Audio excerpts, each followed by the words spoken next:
네, 반갑습니다. 세무경 매니저 비니아입니다. 자, 드디어 저희가 사무실 이전이 완료가 됐습니다. 그래서 저희가 여러분들에게 얼굴도 이제 보여드리면서 영상을 좀 만들 수 있을 것 같네요. 자, 오늘 여러분들하고 얘기 나눌 것은 경매로 진행되었던 물건, 그러니까 매각 종결이 됐던 물건 중에 저희에게 상담 의뢰를 주셨던 그런 건들 하나하나 보면서 사례를 통한 경매 물건의 권리 및 해당 물건의 하자, 문제 이런 것들을 같이 한번 살펴보는 시간을 갖도록 하겠습니다. 자, 참고로 지난번에 말씀을 드렸는데요. 여러분들 그 경매 물건 검색 중에 해당 물건에 대해서 좀 궁금한 점이나 문의가 있으시면 남겨주시면 됩니다. 어디에 남겨주냐면 회원가입을 하시고 나서요. 특정 사건을 이렇게 열람을 하시게 되면 여기 오른쪽 하단에 보면 상담 의뢰하기라는 게 있거든요.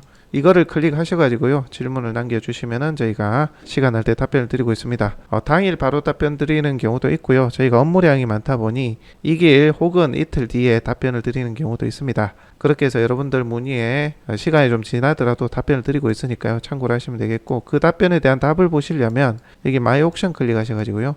여기 나의 상담 내역에 클릭을 하시면 여러분들이 질문하셨던 내용의 답변을 보실 수가 있습니다. 그러니까 질문을 남겨주시고 하루 이틀 뒤에 한번 보시면 여러분들이 궁금했던 사항에 대한 답변이 있을 겁니다. 참고를 하시면 되겠고요. 참고로 요거는 유료 회원이 아니라 하더라도 저희가 답변을 드리고 있거든요. 그래서 궁금한 점 글 남겨주시면 되고요.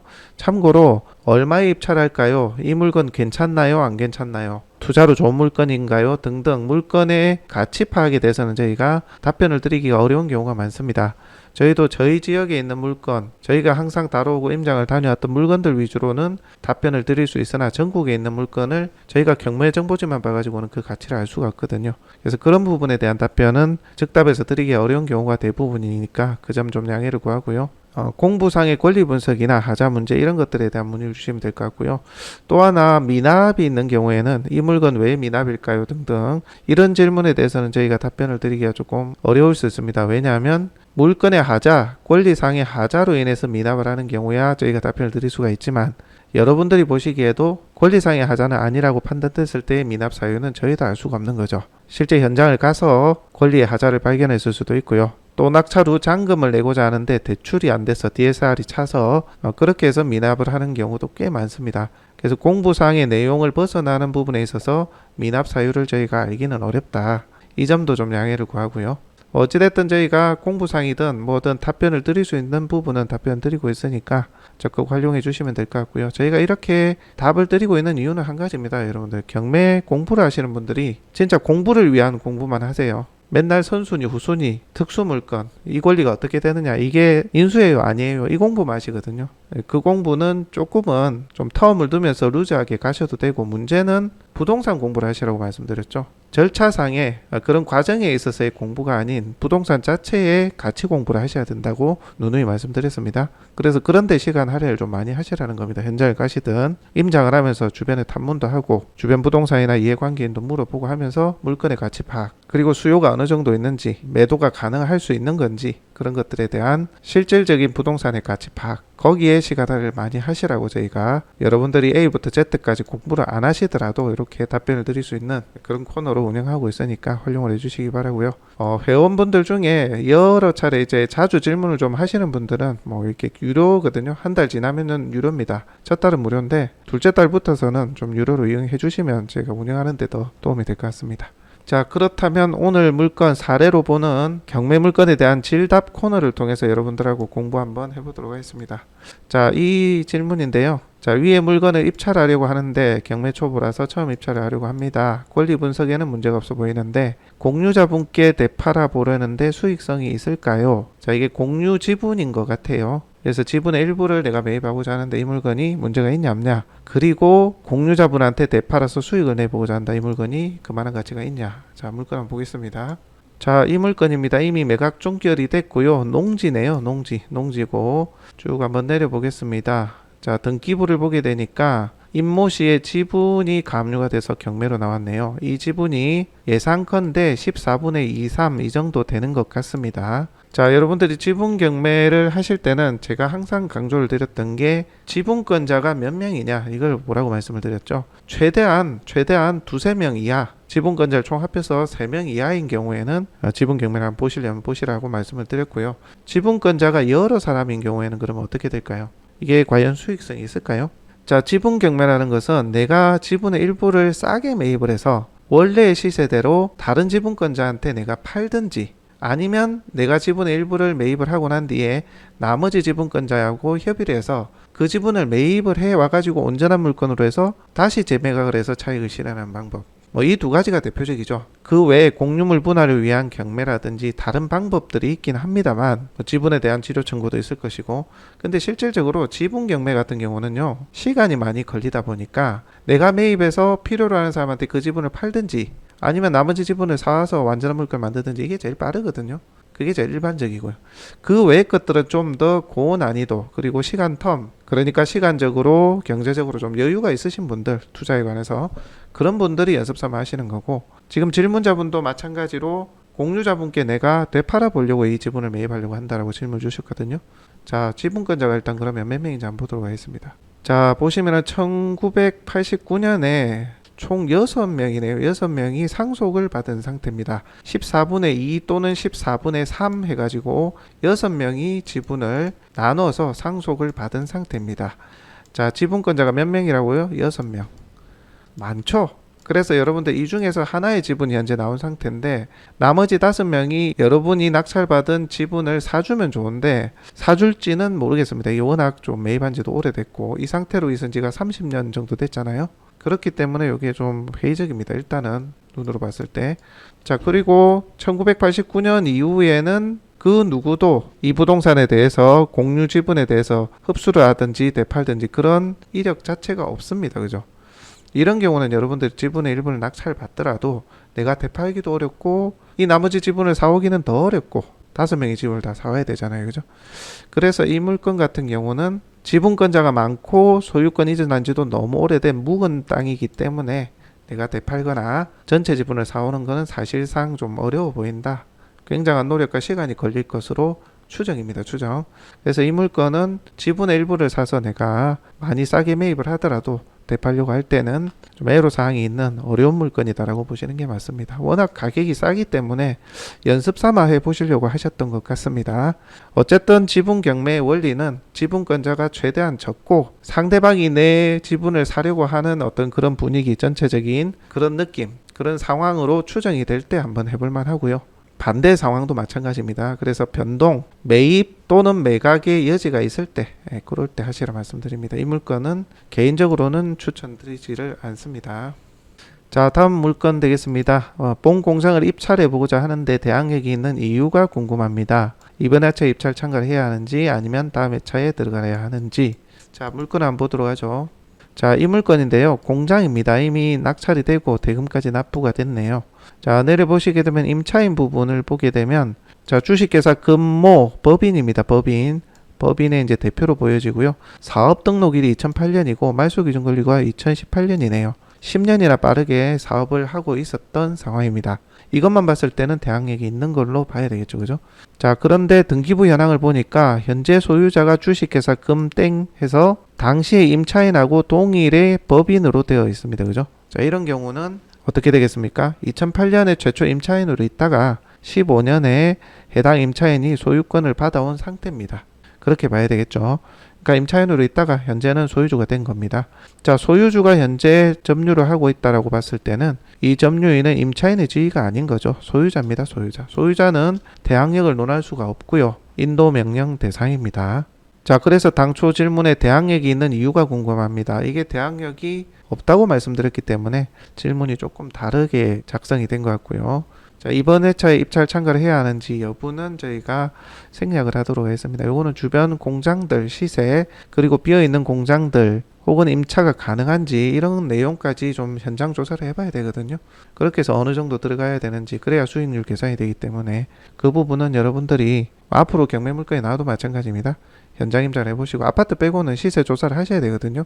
그렇게 하셔가지고 내가 매입 후에 임대차를 놓을 수 있는지 혹은 재매각 차익 실익이 가능한지 충분한 현장 조사와 탐문을 필요로 합니다.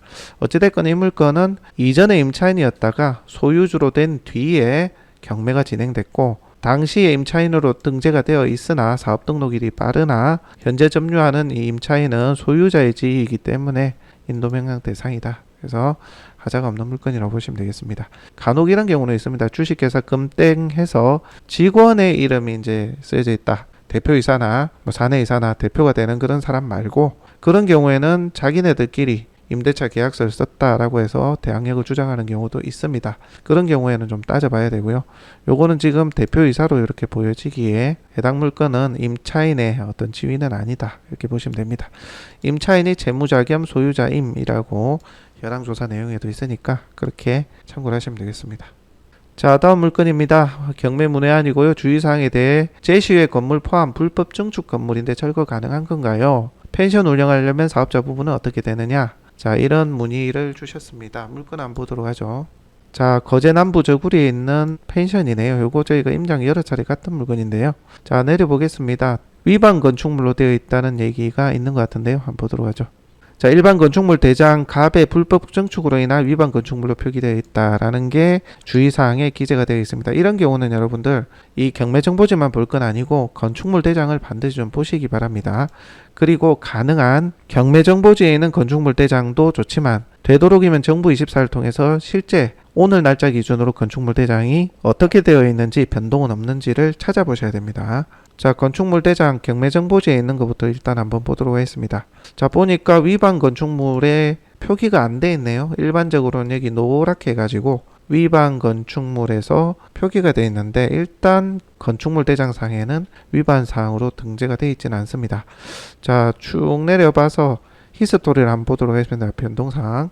자, 보니까 증축 2021년에 증축했다가 17년에도 이제 시정명령을 위반 건축물로 표기됐다는 내용이 있고요. 17년에 그러니까 위반 건축물에 이제 적발이 되고 21년에도 또 추가로 증축한 것들이 쭉 있습니다. 자, 다시 더 내려보도록 하겠습니다. 자, 21년 5월 4일에도 증축 이력들이 쭉 있네요. 면적은 그런데 얼마 안 됩니다. 보통 10평, 5평, 6평, 몇 평 안 되네요. 그죠? 10평 조금 넘는 것도 있고요. 증축 이렇게 좀 달아낸 것으로 보여집니다. 판넬을 달아냈다고 보시면 되고요. 자, 그렇게 지금 되어 있는데 보니까 21년 5월 4일에 이렇게 증축한 내용들에 있어서 230.31 평방미터로 변경, 연면적을 이렇게 증축 신고를 한 것으로 보입니다. 요건을 갖춰가지고 기존에 증축했던 적발 사항에 대해서 이렇게 변경 신고를 한 것으로 나오네요. 그래서 위반 건축물 표시가 삭제된 것으로 나옵니다. 그죠? 자, 이거는 위반 건축물이었다가 위반 건축물이 해제가 됐다라고 보시면 됩니다. 그런데 왜 이렇게 표기가 되어 있느냐? 현황 조사 당시에는 이 건축물 대장상의 위반 사항이 해제되기 이전에 지금 보면 21년 5월 4일 날에 위반 건축물이 해제가 됐거든요. 근데 현황 조사는 그 전에 됐다는 얘기입니다. 자, 보시면 현황 조사가 21년 4월 16일 감정평가서도 당연히 그 이전에 됐겠죠. 그죠? 그러니까 감정평가하고 현황 조사를 한 그 일시가 위반 건축물 해제한 시점보다 빨랐기 때문에 그때 당시에 위반 건축물로 등재가 되어 있었던 거고, 지금 건축물 대장상으로 보면 위반 건축물이 아닌 겁니다. 자, 저는 경매정보지를 통해서 건축물 대장을 한번 열람을 해봤는데요. 여러분들은 이런 논란이 있을 때는 정부24의 건축물 대장의 오늘 날짜 기준으로 현황을 열람해서 보시기를 바랍니다. 항상 이렇게 시차가 있습니다. 경매정보지는 일단 경매 기입 등기가 되면 감정평가하고 현황조사를 가거든요. 그렇게 해서 경매 나오기까지는 1년이 걸립니다. 기본적으로 조금 빠른 경우도 있지만 요즘 거의 1년이에요. 그렇게 변경되고 기일 늦추고하면 1년 반이 돼버린다. 그럼 그 사이에 변동이 있는 경우가 꽤 있거든요. 그래서 건축물 대장 등기사항 증명서를 여러분들 입찰하실 분들이라면 꼭 한번 직접 떼보셔야 됩니다. 아시겠죠? 경매정보지만 너무 100% 신뢰하셔서는 곤란하다, 이런 시차 때문에. 자, 그래서 불법 건축물은 아니다 라고 저희가 답변을 드리는 거고요. 자, 여러분들 다가구 같은 경우도 이런 경우가 꽤 많습니다. 실제 위반 사항으로 적발이 돼서 나중에 해지가 된 경우도 있고요. 또 어떤 경우는 위반 건축물로 등재는 안 돼 있는데 현황조사나 감정평가서에 대수선됨, 증축됨, 방개수 늘어남, 기타 등등의 내용으로 현황조사서나 주의사항에 그런 내용들이 적혀 있는 경우도 꽤 많습니다. 실제 다가구 같은 경우는 쪼개기가 되게 많이 돼 있거든요. 지역마다 차이가 있겠지만 실제 전수조사하면 세 채 중에 한 채는 증축입니다. 또는 불법 대수선, 방 쪼개기 이래 돼 있거든요. 그 중에서 적발된 거는 일부예요, 일부. 그래서 여러분들 다가구가 경매로 나왔을 때는 현재 위반 건축물로 등재가 안 돼 있더라도 임장을 갔을 때 달아낸 게 많고 건축물 대장보다는 반개수가 너무 많고 많이 차이가 나고 이런 경우에는 여러분들 현재 위반 건축물이 아니라 하더라도 이 경매 물건은 공공에게 모두 노출이 됐잖아요. 불특정 다수가 이미 경매 정보지를 봤다는 거죠. 그러면 이 물건이 위반 건축물은 아니지만 위반 건축물로 판단이 되는 경우가 꽤 많아요. 그래서 위반 건축물로 적발이 안 됐지만 내가 낙찰되고 나서 임차인이든 이해관계인이 민원을 넣어서 위반 건축물로 나중에 등재가 되는 경우가 많다. 그래서 여러분들 다가구는 위반 건축물이 실제로 위반 건축에 대한 그런 행위가 있는지를 좀 봐야 됩니다. 건축물 대장이 없고 위반 건축물로 등재가 안 됐다는 이유 하나만으로 안심하고 들어가셔서는 곤란하다. 아시겠죠? 특히 대수성 같은 경우는 원상복구를 하려면 비용이 꽤 많이 듭니다. 방이 2개인데 4개로 쪼개놓으면 다시 2개로 만들어야 되는 그런 상황이거든요. 보일러도 다시 드러내야 될 수도 있고요. 벽도 허물어야 되고 화장실 있던 거 다 치워야 되고 원래 있던 자리에 화장실 다시 그 위치에 만들어 놔야 되고 비용이 꽤 많이 듭니다. 그래서 위반 사항이 있는지 위반 건축물이면 당연히 주의하셔야 되고요. 위반 건축물이 아니라 하더라도 현장에 가서 혹은 경매정보지상에 위반 사항에 대한 언급이 있다면 주의하시라 말씀드립니다. 자, 그 다음에 또 한 가지 언급 드릴게요. 펜션 부분, 저희가 펜션 관련해서 이전에 강의를 통해서 언급 드린 적이 있는데요. 펜션은 여러분들 되게 조심하셔야 돼요. 최근에 법이 개정돼 가지고 펜션 그냥 매입해 가지고 바로 운영이 안 됩니다. 여러분들이 만약에 낙찰을 받고자 하는 그 펜션의 지역에 거주하고 있지 않다면 여러분들이 매입하고 나서 전입을 하고 난 뒤 전입 뒤 6개월이 되어야만 농어촌 민박 허가가 납니다. 그러니까 매입하자마자 사업이 안 된다는 거예요. 전입해놓고 6개월이 경과돼야 펜션 사업을 할 수 있다는 거고요. 그 다음에 펜션이 여러분들 몇 개 동으로 되어 있는 경우 많죠. 1개 동, 2개 동, 3개 동 이런 식으로 펜션이 70평 이하짜리 건물이 70평 이하짜리 자 1, 2층 합해서 연면적이 70평인 거예요. 이게 몇 동씩 나눠져서 펜션을 운영하는 경우가 많습니다. 이런 경우는 실제 농어촌 민박이 70평 이하라야만 이게 허가를 내주기 때문에 이렇게 여러 동을 지어놓고 각자 이름을 다르게 임대차 한 걸로 해서 펜션을 운영하는 거예요. 편법이죠 어찌 보면. 자 이렇게 해가지고 운영을 하는데 만약에 이 3개 동의 펜션이 경매로 나와서 여러분들이 펜션을 운영하고자 한다. 그러면 요거 1개 동은 여러분들 이름으로 6개월 뒤에 운영을 하시면 돼요. 근데 나머지는 임차인을 이름을 넣어가지고 실질적으로 여러분들이 사업하셔야 될 거 아닙니까? 그죠? 근데 임차인이 다른 지역에서 전입해서 펜션 사업을 하려면 전입 후에 3년입니다. 3년. 그러니까 3년 동안 펜션 사업을 못해요. 이해되시나요? 임차인으로 들어와서 펜션 사업을 하고자 한다면 여기에 거주자가 아닌 이상 전입을 하고 나서는 3년이 지나야만 임대차로 펜션 사업을 할 수 있다. 자, 이렇게 된 이유는 농어촌 민박이라는 개념이 농사를 짓고 농업을 하다 보면 방이 한두 개 남잖아요. 그런 방을 객지에서 오시는 분들 방 빌려주면서 부가 수익을 내라고 이렇게 혜택을 준 건데 조금 편법을 통해서 사업을 크게 하는 거죠. 여러 동을 해가지고 말이 농어촌 민박이지 사실상의 큰 사업을 하고 있는 숙박업을 하고 있다는 겁니다. 그렇다 보니까 점점 그 기준이 강화되어 가는 겁니다. 그래서 펜션을 하시고자 하시는 분들은 전입해서 주인은 6개월 임대차는 3년이 돼야지만 펜션 사업을 할 수 있다는 거 감안하시고 해당 펜션이 몇 개 동인지 보시고 그렇게 입찰 여부 판단하셔야 된다. 그리고 또 한 가지 정화조부 문제가 요즘 대두되고 있거든요.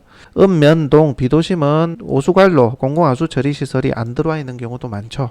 그러면 정화조를 넣어서 펜션을 지었을 겁니다. 단독주택 내지는 다가구로. 그때 당시에는 정화조의 용량 부분에 있어서 특별한 기준이 없었을 거야 아마. 근데 지금은 다중이용시설로 어느 정도 인정을 해서 정화조 용량을 체크를 합니다. 그러니까 예전의 법대로 하면 정화조가 그 용량에 충족을 못하는 경우가 훨씬 많거든요. 그래서 여러분들 펜션 사업 하실 분들 주변에 공공하수 처리시설 오수관로를 땡길 수 없는 위치에 있다면 정화조 용량도 미리 체크해 보셔야 됩니다. 그렇게 하셔서 입찰 여부 판단하세요. 이것 때문에 정말 펜션 사업 못하는 분들도 꽤 있습니다. 낙찰받고 못하는 분들. 파내려고 하니까 엄두가 안 나는 거예요. 알고 보니까 정화조가 저 공터가 아니고 건물을 막 증축한 걸 막 일부 물고 있고 막 이런 경우도 있다 보니까 정화조를 다시 심는데 엄두를 못 내서 못하는 경우. 자, 요것만 좀 주의를 하시면 됩니다. 요즘 펜션이 이렇게 까다로워졌다. 이렇게 알고 계시면 되고요. 그 외에는 가격이야 좀 더 분석이 필요하겠고요. 저희가 입찰 대행도 하는데 저희는 대리 및 명도 업무까지 같이 하거든요. 그래서 필요하신 분들 의뢰해 주시면 저희가 도움 드립니다. 참고를 하시면 되겠고요. 자, 다음 물건 보겠습니다. 불허가 사유 3차 매각되었는데 불허가 난 이유가 무엇일까요? 해당 물건 한번 보겠습니다. 불허가 난 사유는 일단 첫 번째로 뭘 봐야 되느냐 하면 이 물건이네요. 아, 이거 거제 하청 어원이군요. 저희가 임장 갔던 물건입니다. 자, 요거는 문건 송달 내역을 먼저 보시게 되면 보겠습니다. 자, 최고가 매수 신고인 매각 허가에 대한 이의 신청서 제출. 자, 요게 지금 하나가 있네요. 최고가 매수 신고인 낙찰된 사람이 매각 허가에 대해서 문제가 있다라고 해서 이의 신청서를 제출한 이력이 있습니다. 자, 그렇게 지금 되어 있는데, 자, 이것만 가지고는 예단하기가 좀 어렵네요. 어찌됐든 최고가 매수인 낙찰자가 낙찰받고 뭔가 문제점을 발견해서 이의신청서, 매각 허가에 대한 이의신청서 제출한 이력이 있다는 것은 물건에 대한 문제가 있을 가능성이 큽니다. 자, 그런데 이 물건 저희도 이제 바다 전망도 좋고 좋은 물건이긴 한데요. 이게 7, 8년 전에는 건축 허가가 뜩해졌어요. 근데 지금은 안 될 겁니다. 이 올라가는 길이 정말 가파르거든요. 여기 올라가는 길, 요 위에 땅이 있는데요. 요 올라가는 길이 경사도가 20도가 넘을 거예요. 예전에는 이게 어찌어찌 7, 8년 전이니까 어찌어찌 허가를 받았다고 하는데 지금 허가 넣으려면 아마 안 될 겁니다. 요즘 애누리 없거든요. 올라가는 경사면에 대한 경사도 때문에 아마 건축 허가가 불가한 것으로 아마 뒤늦게 알게 되어서 불허가 신청을 했는데 이걸 받아들여졌는지는 모르겠습니다. 그게 불허가 사유는 안 되는 것으로 알고 있는데 올라오는 길이 그렇게 가파른 길입니다.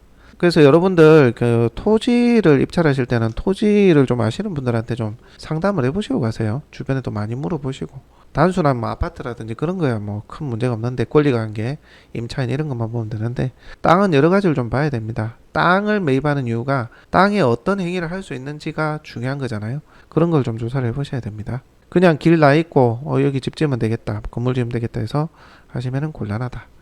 자, 오늘은 한 서너 가지 정도 간단하게 좀 물건에 대해서 여러분들하고 같이 살펴봤습니다. 저희가 사무실이 이제 막 정리가 돼서 앞으로는 종종 여러분들하고 인사를 좀 나눌 것 같습니다. 저희가 매수 대리업을 하시는 분들에 대한 이제 강의도 하고 있고요. 경매를 처음 하시는 분들에 대해서 저희가 도움 드리려고 시간 날 때마다 강의도 만들고 있습니다. 그렇게 해서 하나하나 여러분들하고 같이 진행을 해보도록 하죠. 앞으로도 여러분들이 질문 남겨주신 거 지금 진행 중인 거 말고요. 이미 낙찰 종결되고 지나간 거, 예전 거 문의에 대해서 저희가 답변 드리면서 같이 분석도 하고 그런 시간 갖도록 하고요. 자, 다음 시간에는 질문을 누가 댓글에 남겨주셨는데 임차권 등기가 되어 있는데 임차인이 들어왔을 때 어떻게 되느냐 그런 문제, 그리고 추가적인 임차인에 대한 문제, 그리고 임차권 등기에 관한 이야기 간단히 좀 얘기 나눠보도록 하겠습니다.